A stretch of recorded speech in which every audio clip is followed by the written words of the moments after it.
जैसा कि आप सभी को पता है, we are celebrating 55th national safety week.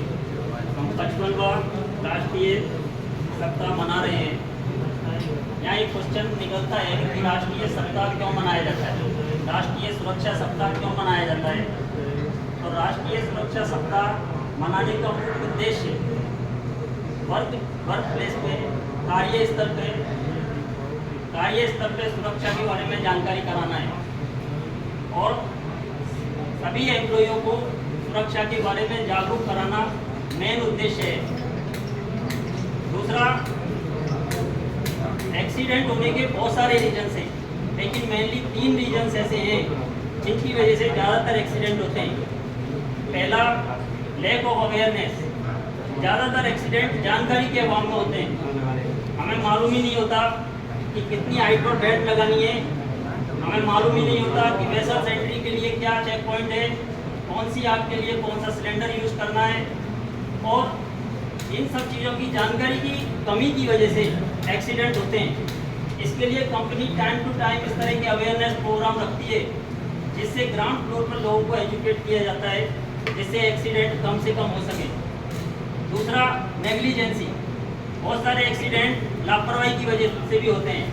हमें पीपी के बारे में सब कुछ पता रहता है, सब कुछ सेफ्टी के बारे में पता रहता है, लेकिन जल्दीबाजी में हम शॉर्टकट मारते हैं और सेफ्टी बाईपास करके काम करते हैं और एक्सीडेंट हो जाते हैं। इसीलिए रूल रेगुलेशन और सिस्टम के अकॉर्डिंग ही काम करना चाहिए, ताकि जीरो एक्सीडेंट हम अचीव कर सकें।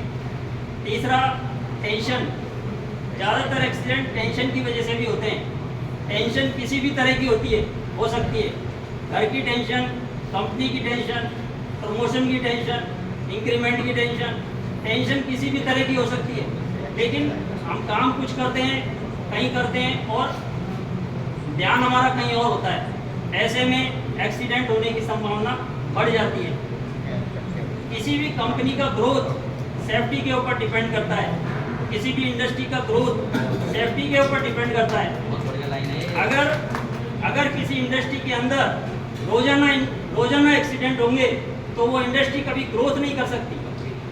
वो इंडस्ट्री ग्रोथ नहीं कर सकती। अगर देश की इंडस्ट्रियां ग्रोथ नहीं कर सकती तो वो देश भी कभी ग्रोथ नहीं कर सकता, देश की इकोनॉमी कभी ग्रोथ नहीं कर सकती।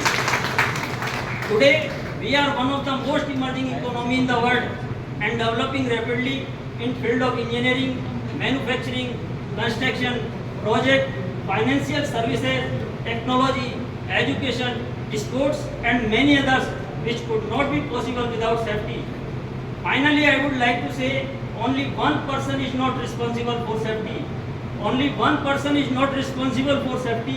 Only safety department is not responsible for safety.